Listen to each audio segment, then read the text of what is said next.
Okay, quantitative chemistry knowledge test. Now this is quite a small one, right? But there's kind of a lot of maths in it that you're going to need to do in class, right? So quantitative chemistry. So first question is, what is the conservation of mass?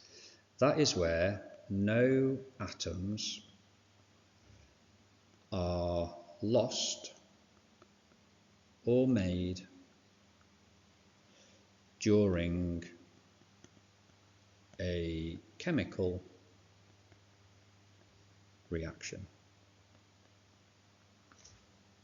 Okay, conservation of mass, so nothing changes. So what does it mean if the mass appears to increase in a reaction? So what I'm going to do is I'm going to draw a mass balance, right? And on that mass balance it's 7.02 grams. Then what I've got is I've got my beaker on the top, so the stuff that's in there weighs 7.02 grams. If the mass increases, that means one of the reactants is a gas. So that means it's gone in there, right? And it's made it heavier because the actual gas itself has joined in, right, with the reaction itself. What does it mean if the mass appears to decrease in a reaction, right? So there's my balance. Oh, it's much bigger balance this time. That was very well done. Well, that's 10.68 grams. That's right. But what happens this time when I've got my beaker there? Stuff must be coming out. So if stuff is coming out, that means one of the products is a gas, right? Because the gas is coming off. So it could be carbon dioxide, it could be oxygen, it could be hydrogen, whatever it may well be. Number 4, what are the 3 types of system? Draw a diagram showing the movement of energy and matter for each one.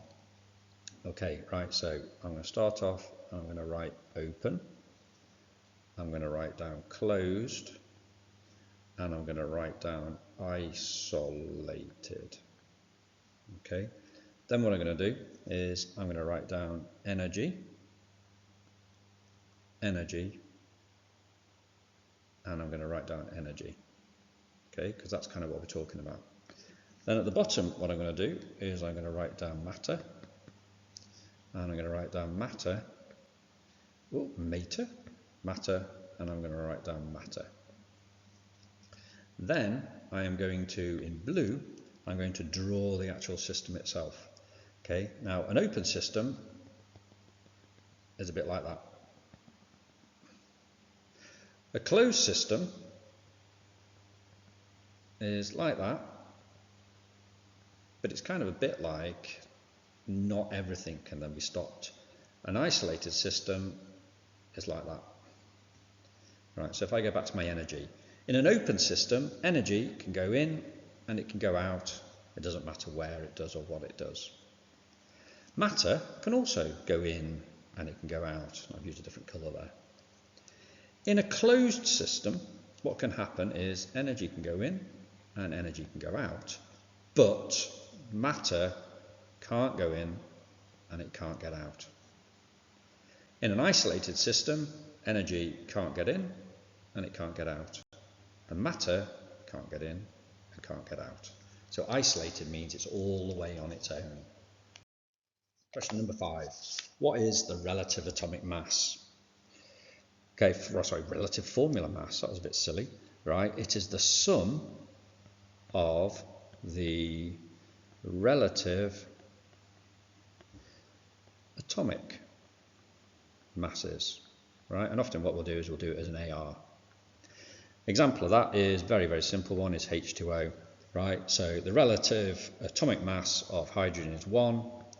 Right, relative atomic mass of oxygen is 16. Then because there's 2 hydrogens, I do 2 times 1, so 2 add 16 equals 18. Okay, so that's the relative formula mass is 18 because that's the whole formula. Question number 6, what is the symbol for uncertainty? Symbol for uncertainty is a plus and a minus. Right, and how do you estimate it? What you do is you calculate the mean, you calculate the range, And the uncertainty, I'll do that in a different colour, the uncertainty, certainty, is half of the range. Question number 7, what is a mole? Right, I'll do it in black because obviously that's what everybody thinks. Right, it is where a substance contains the same number of particles,